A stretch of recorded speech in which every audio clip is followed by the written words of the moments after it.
As we enter Syria, it is the Free Syrian Army flag that flies high here. We're on a media trip into Azaz, organised by the Turkish authorities. They take us close to where there's been fighting with the YPG, the Kurdish armed group Turkey calls a terrorist organisation.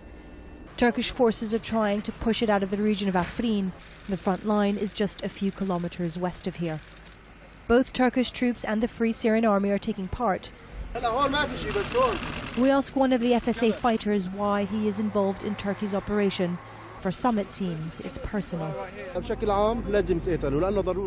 fighting the YPG because they betrayed us, and especially because they took over my city, Tal Rifat. I've been displaced along with many of my neighbours for 2 years, living in the camps. There are such bad conditions, especially now in the winter.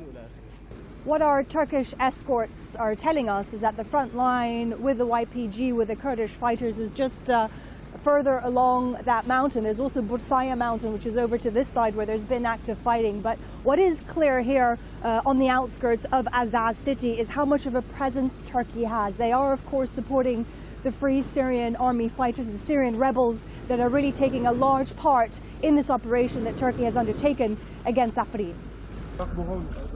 While we were here, 2 bullets whizzed overhead. And we're told YPG snipers are to blame for this. They shot at us and our tyre blew up, he says.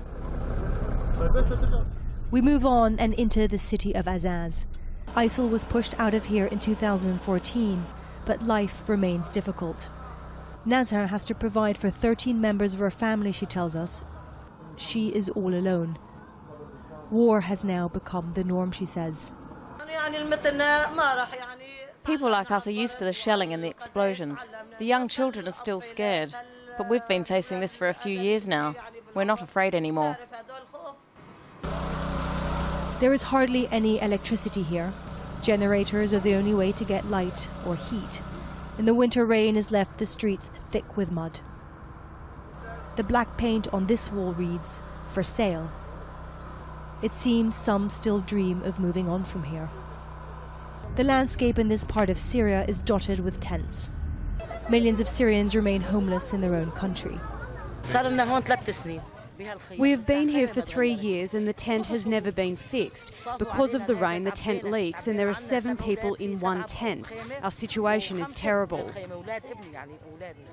This is a country ripped apart by almost 7 years of war. Millions of Syrians have had to leave their lives behind.